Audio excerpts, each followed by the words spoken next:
right.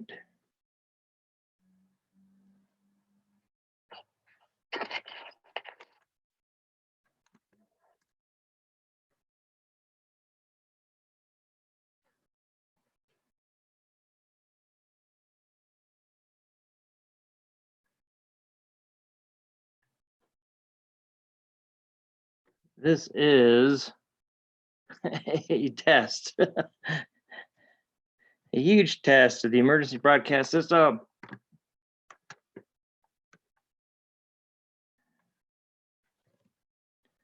One.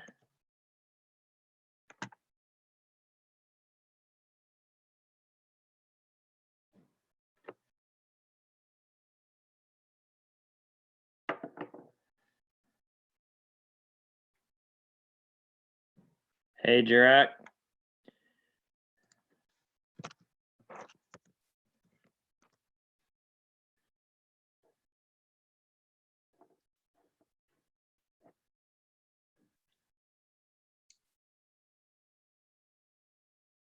All right. I apologize getting going here. I'm using a brand new system, and I thought this would be a great time. I want to do some live streaming. I need to just test out the cameras and see what's going on, because that is not the view I was hoping you guys would be seeing right now.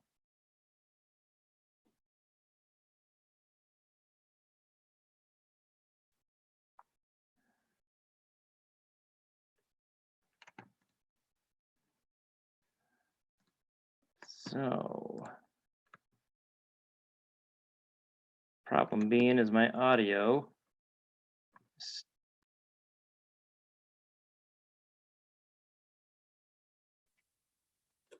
All right, let's see if that'll switch me.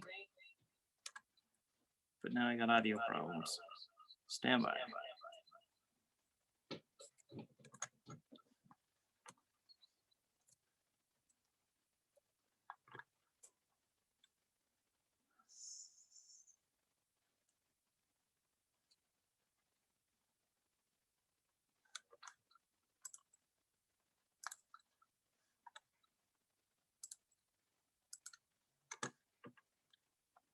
All right, since I'm by myself.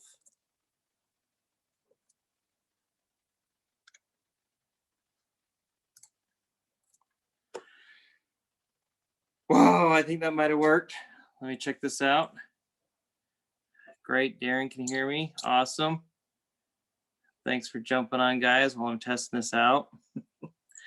Figured I'd do a little not practice myself and run through a few things. And if any of you guys have any questions for me, want to ask me anything, hey, what a better opportunity. Where it all started in has it been that long? 2016? It hasn't been since 2016 since you were here with me, has it? Man, time's getting, if it's really, come on, answer me. Is that really 2016 when you were here?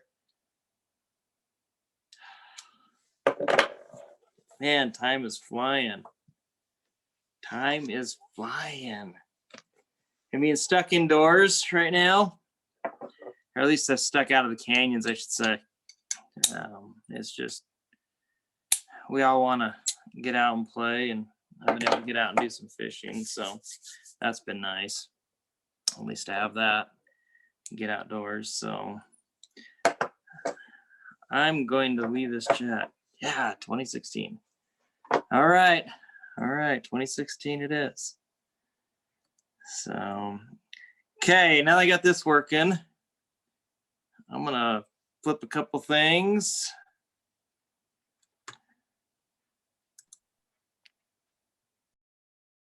That should give me a little better audio, maybe. And I should flip over to where you're seeing my table. Yeah, the company's still called Outfitters, Jarak. I left the company that way, and the guidings, everything is under Outfitters still. But I just changed the social media stuff to outdoors, more so because I'd kind of like to transition a little bit out of just straight canyoneering and do a little bit more outdoor stuff. I like to get out and go camping and hiking and fishing and stuff. So I figured changing the social media stuff to outdoors would be a little more appropriate that way. The main business is still Northwash Outfitters. That's what we guide and teach under still. So yeah. So I'll take not requests too. Anybody want to do not requests? I'm gonna flip this facial camera just a little bit there. Let's bump that one down. And I figured one of my first practices is going to have to be the water knot. Water knot's always one of those critical knots you need when you're canyoneering. So that's the one I was going to start with first here. I will absolutely say hi to Brett and Aaron. Aaron doesn't do much with us anymore.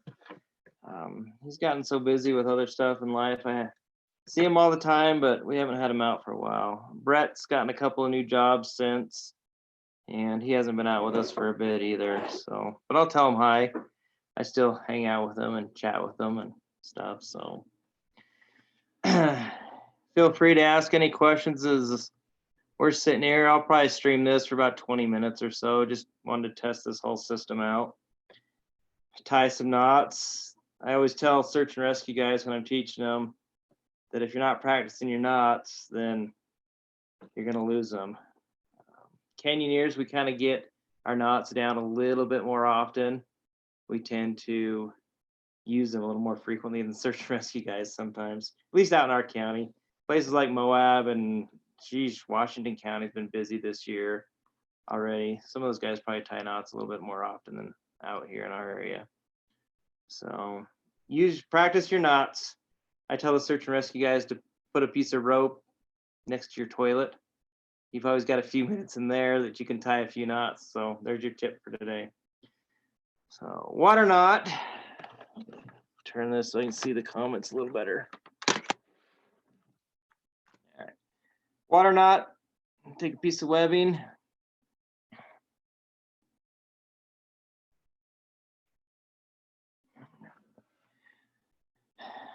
Simple overhand on one end.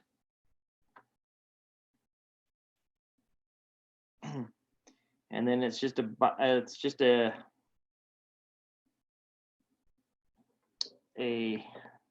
bend, that's the word I was looking for, attaching two things together. So I'm going to take the other end and I'm just going to run the other end of that webbing and trace. I just trace that other tail back through the whole entire knot. If you kind of forget sometimes where to start the trace, here's one way I kind of tell guys to remember it. If you look at the two ends of the webbing as two tongues, and they're French kissing, and they're going to slip the tongue right over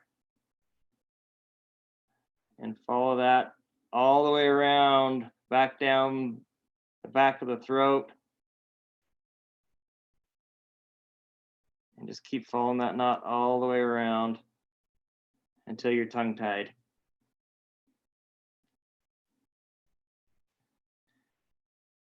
That's a easy way sometimes to remember how to tie that. Tie the water knot, and if you want to dress it up, make sure it's clean and flat. Make sure it looks good there. Use that for tying pieces of webbing together. Use it for tying a piece of webbing to itself if you're going to create a loop.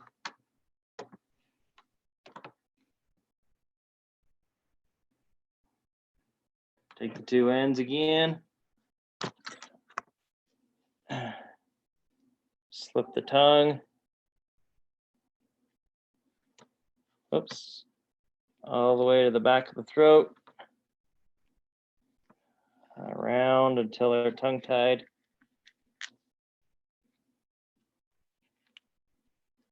Dress it up. Make sure it looks pretty. Nice and flat all the way around. So, 3 or 4 of you on there watching. Appreciate you checking it out. Let me know if there's any problems with the stream. Said I just want to test this for a few minutes. Figured I'd tie a few knots for you guys. So I've taken knot requests. Do water knots ever fail? Climbers think our climbers think our anchors really are crazy. I think our anchors are really crazy sometimes. Chalk stones and dead men and Cairn anchors. Some of those are pretty sketch. Nah, water knots, they can fail. I haven't seen one fail ever. If they do fail, I know they have failed, and there's reports of them failing. But if they fail, it's because they weren't tied properly. If you remember from the class, Jarak, tails, you want at least a good 3+, 4+ inches of tail. That's just so that you have that slack and that space in there for that knot to settle once it's weighted. If you give enough tail on there and cinch that down before you really weight into it, I would really be hard pressed to find a water knot that's going to fail like that. Make sure it's dressed up, make sure there's no kinks in there. And I've never personally seen one fail. Now there's I'll show you real quick. Here's the way some people tie webbing together. And it's just an overhand. They'll take the two tails together like that and then tie their overhand.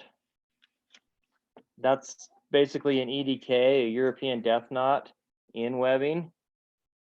And that is going to fail. If that starts pulling apart, you can see that's going to stretch that knot, open it up, and you're just pulling against itself, and that's not going to work. So you can't tie webbing together that way. That's what I've seen stuff like that fail. So, but a straight up water knot, I've never seen one fail. No. Oh, what other knot should we tie?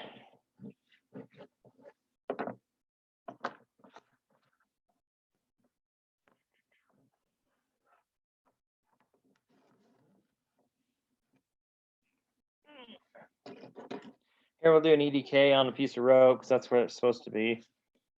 EDKs are generally used. EDK, again, is short for European death knot.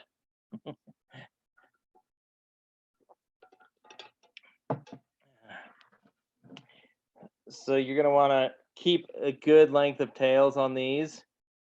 Make sure that you've got plenty of room. And just like I showed you with the webbing just a second ago, the EDK is just a straight up overhand with those two tails together. Dress it up. Cinch it down. And there you go. You got your tails with your EDK. And again, with an EDK, I prefer to have like 12-inch tails on this one, just to make sure there's plenty of space. So you can pop that again if you start pulling on it.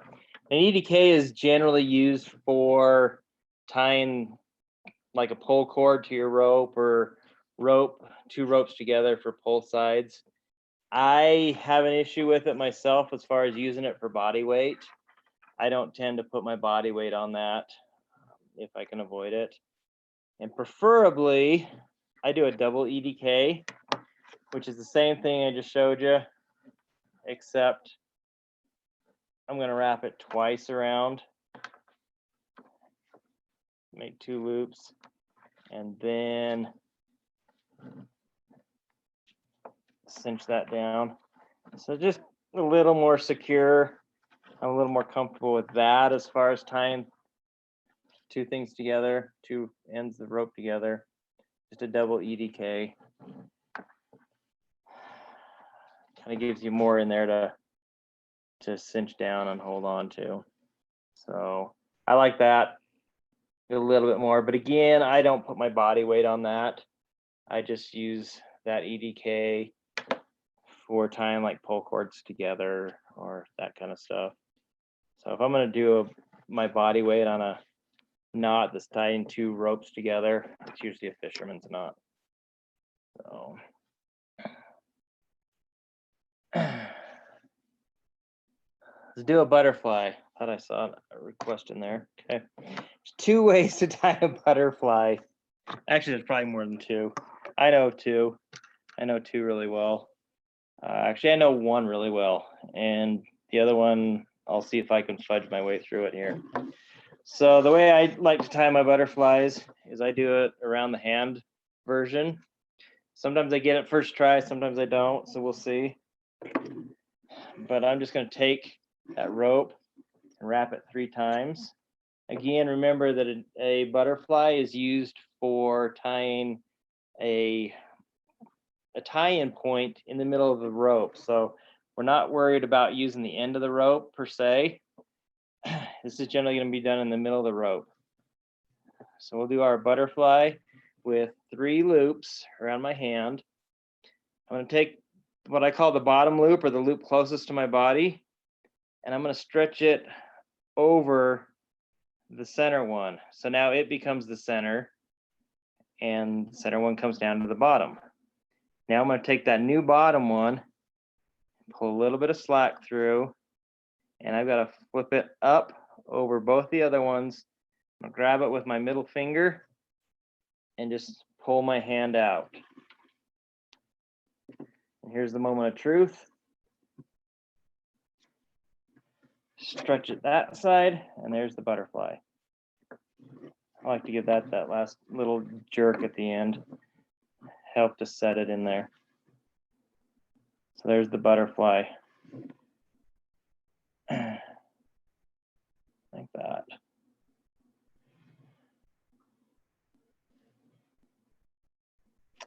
Hopefully you guys saw that. I just got a phone call on my phone. So that's the way I tie it. Looks like my phone with that phone call kicked off the camera. There we go. Okay, that's good to know. So the second way to tie it, this is the one I'm kind of sketchy on sometimes, so we'll see if I can get this to work. Some people can do it in the air, some people can't. I have to put it on the ground or a table or something to do this. This is part of the reason I don't like doing it, because then I have to set it on the ground in the canyons or something. Twist it once and twice. And it's very important to have this hole open in here. It'll stay flat there. And this is the part that messes me up, because you got to keep that hole. This twist has to come over the top between the other 2 strands and up underneath, and then through that hole you just created in there. I didn't get it. That's the one I have a hard time with. I'm gonna make one more attempt. Like I say, I don't teach it this way very often, but since I'm here, I'm gonna try it.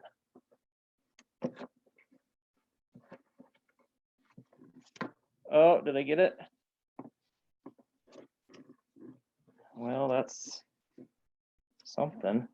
Oh, there it is. You gotta look at it the other way. I got it. Yay! I got that one that direction.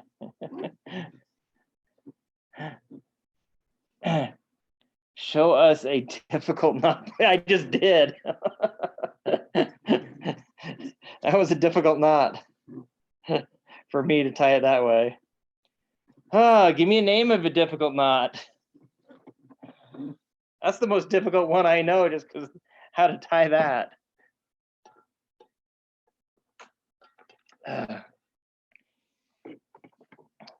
Difficult knot. Ugh. Yep. I know.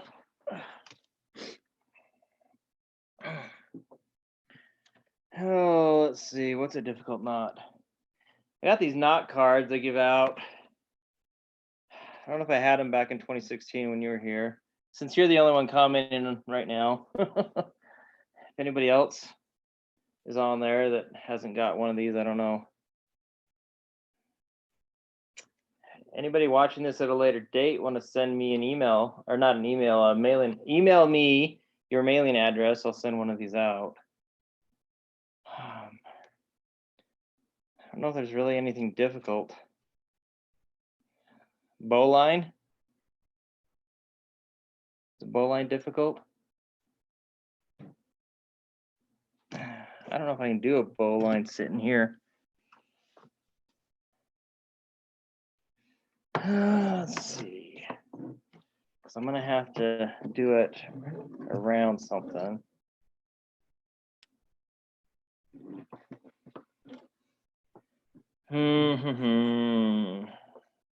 So if that's around an object, bowline, you make a loop, bring the end of the tail up, around, and back down through the hole.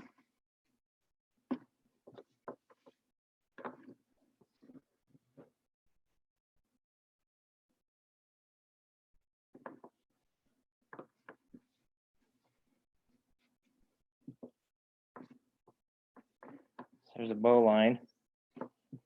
I'm impressed I did that without being around something. I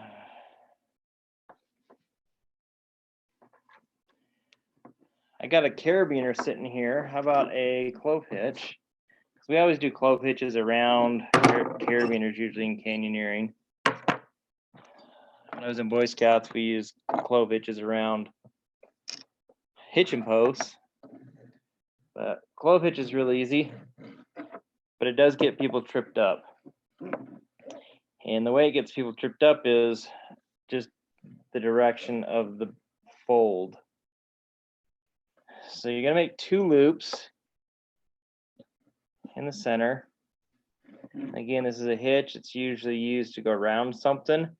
A hitch has to be around something. So we're gonna have to eventually put it onto something. So from here, you can either fold it and you create a munter, or cross it over and you get a clove hitch. And that's where a lot of people get messed up. Or if they cross it over this way, then it just turns into nothing. So with the clove hitch, we're going to have 1 tail on top, 1 tail on bottom, each creating bunny ear loops. And now that bottom has to cross over to the top. It's going to go around your carabiner, pull it tight. And there's your clove hitch. So you got one loop coming over the top of both of the other tails. And the tighter you pull on that, the tighter it's going to cinch down onto that carabiner. I don't know if you can really see that up on this one better. So. Do that once more. Those of you watching this later, you can just rewind the video and rewatch some of these knots. But so I just thought of something too. Can you see the rope okay? Let me know if you can see the rope okay. I've got an orange rope with a kind of a brown table background, so that might be problematic. I've got a white board over here if that'll help. But, okay, loop on top, loop on bottom, cross it over, cinch it down to your clove hitch. We use that for our beaner blocks on single line rappels. That blocks off one end, we can rappel on, and the other end will be our retrieve line.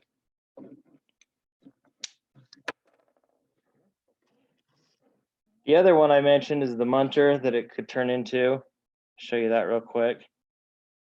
So with the Munter, if I did that wrong and I did not do the cross, but I folded it and then clipped around those two lines, that now creates a Munter. It's a sliding knot now, generally used for lowering, belays, backup, releasable contingency anchors, that kind of stuff. So you got to be real careful when you're doing this. Make sure that you know exactly which knot you're doing. Folding is the Munter, crossing is the clove hitch. So you're welcome, Jurak. Show us the totem. What do you want to see with the totem? What do you want me to do with the totem? There's lots of stuff we can do with the totem. Grab one.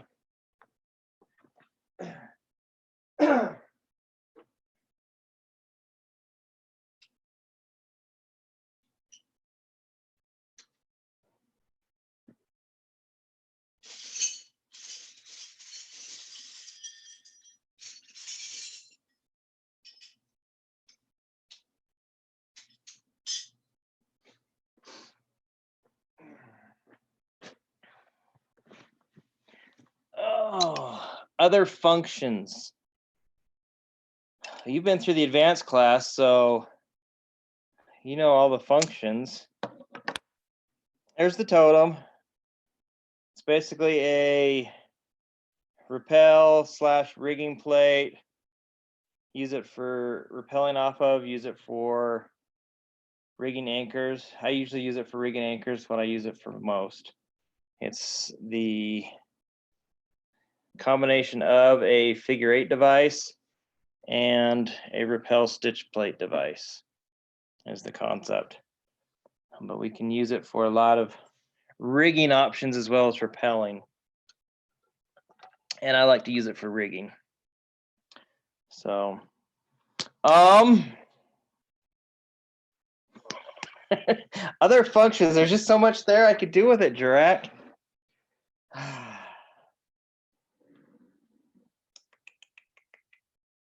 We'll set up a basic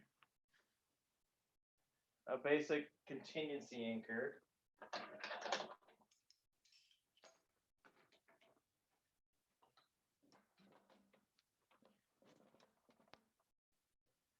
Let me realign the camera here real quick. Oh, look at that, I even brought my board out. Almost like I anticipated this question.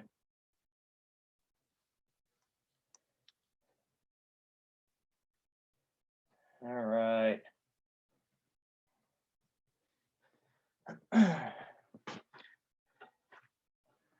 So off of a normal anchor, we're going to obviously have, okay, just making sure I'm seeing everything here. So off a normal anchor, we're going to have a piece of webbing coming off of these. I'm not going to take the time right now to set that up, so don't hold that against me. But off of that webbing, we're just going to have our quick link or repeat.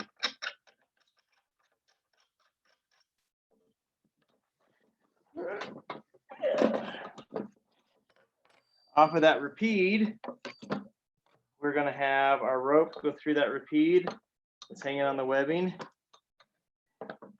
And we're going to drop our rappel line down the drop. We're going to save the tail end of the rope or the bag end of the rope on top with us. I do have a full video of this on the YouTube channel too that you can go back and look at. So with the totem now, this one's a little graphic in my depiction here. I apologize to those with sensitive ears, but this makes sense for people to remember how to do this. If you picture a head, a stomach or torso, and the legs, kind of gives you an idea on how to put this in your mind. So with the tail end bag of the rope, we're going to take a bite of rope and we're going to stab the guy in the back. We're going to then wrap that loop around his waist. We're going to shove a bite through his legs, and that bite is then going to come up and strangle him. And now we bring the last part of the tail up and hang him. And that tail then is then captured with that carabiner to create a closed loop block. And there's a totem block set up. The totem. So now I can rappel on this strand, and I can retrieve the rope with a pull on this. For those of you that aren't familiar with the reason for this, why we would use the totem block, if somebody is stuck on rappel right here, if they get their hair, their shirt, their tankini caught up in the rappel device, as happens occasionally, then while they're hanging there stuck and they can't move, I can now release. I almost need a second person here to help me. I can now release this totem off just this far to where I pull that loop off the head and through the legs. And now I have a belay system that I can actually feed rope through the device and lower them down. Sorry, this is really kind of awkward on this board here. Just don't have enough tension on everything, but that's the concept. So now I can lower somebody down if they get stuck through there.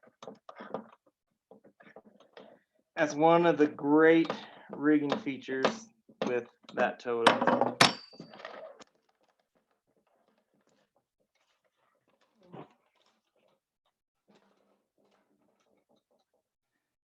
All right. Hey, how are you? That goes out to my friend Matt.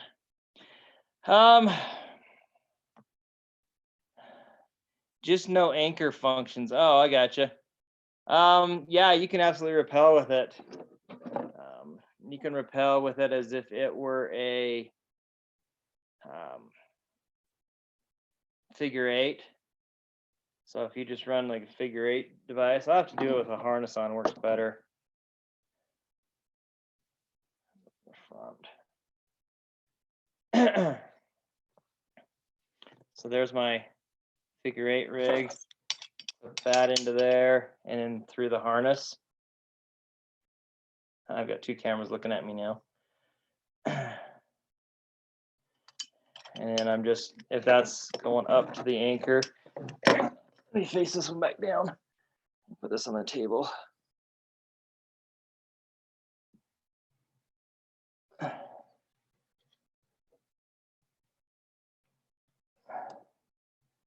Okay, so this is going up to the anchor there. And this is attached to my harness. This is my brake hand here. I can rappel with that like a figure eight. We can rappel with it using stitch plates. So I take that now.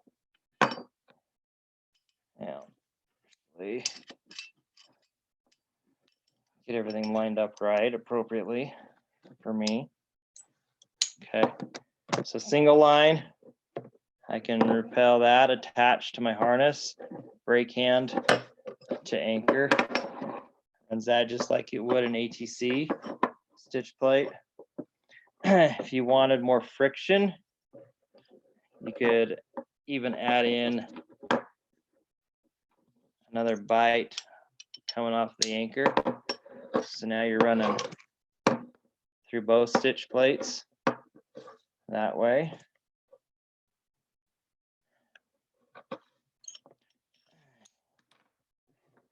This is probably one, well, I shouldn't say that, one of the few devices. If I run the jester off of an anchor, then I'm usually going to go down double strand, and the jester just pulls straight off when you rig with a totem.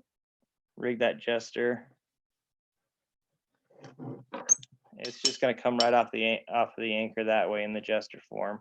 So you can pop this carabiner right on your harness, and then you've got your rappel device that way. The nice thing with this system, it's probably one of the systems I really like rappelling with on the totem if I ever have to do it, is the more leverage I put on this arm piece of the totem, if I push it up or down, it slows or increases the speed of my descent, my rappel. So you can have a little bit of speed control doing that way.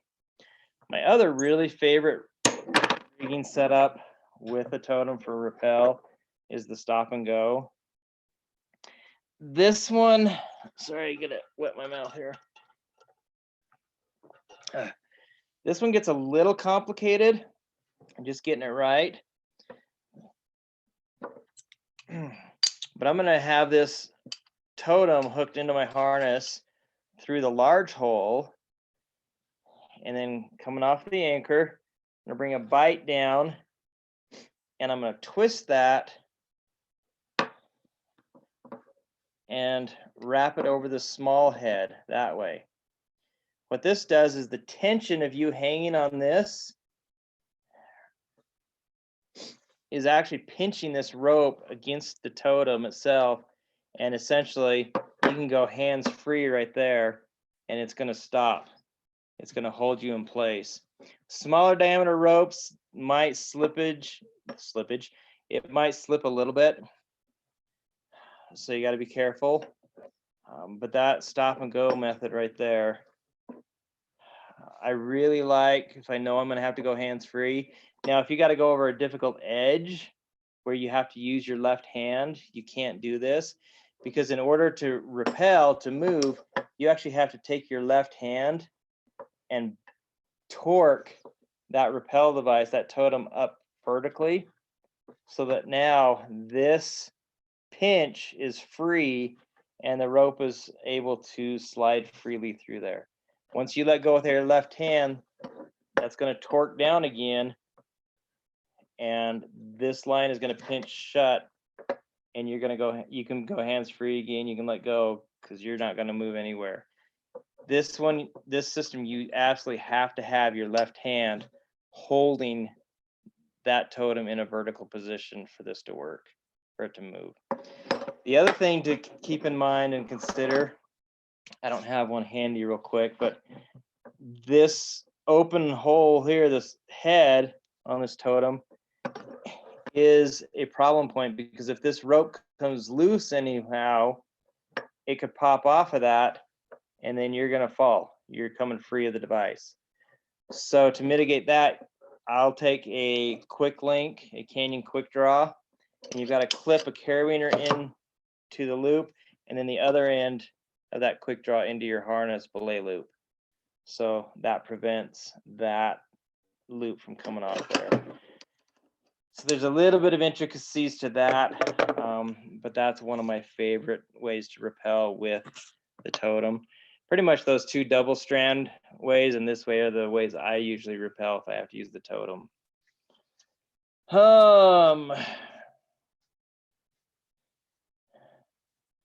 Yeah, it would be really great if you have to rappel 200 feet.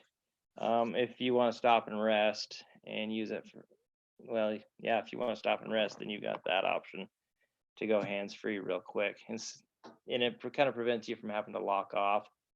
Although I would say that you should lock off anyways. you should tie it off just to be safe. But again, remember that if that 200 footer, if you've got to go over that edge and use your left hand to maneuver around a corner or manipulate the rock or something, it makes it kind of difficult because you've got to have that left hand on the totem the whole time you're actually trying to move. So, all right. That's, wow, 40 minutes. I can sure talk a long time. I love talking about canyons. If you like this, like I said, this was a test tonight. I wanted to see if this would work and the setup would work. I want to do this more often, do this kind of thing. I used to do a few live streams over a year and a half ago or so, and I just kind of got out of it. But I got this setup going that I want to be able to even bring people on with me and have discussions and whatnot. So hopefully you enjoyed this little bit of test and some knots, and I look forward to doing it again. Heck, drop comments even after this video. If you're watching this at a later date, please drop a comment and let me know some of the topics you'd like to see covered in some of these live streams where you can jump on and ask questions and whatnot. But yeah, show how to make a PCD. Okay, that's a good one for another time. You're welcome. I would absolutely love to do some live streams with old students, former students. I'm not going to say old students, former students. I think that's a really good idea. I've kind of toyed around with the idea of creating a kind of a closed group, even where maybe we could do some live streams with former students and stuff. So having this software set up now, it opens up a lot of possibilities. So that's not a bad idea.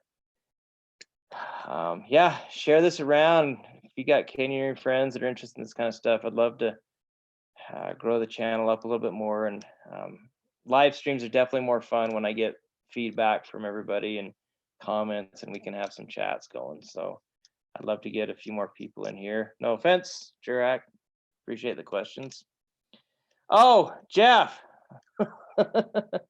I didn't even notice that question was from you. Show us how to make the PCD.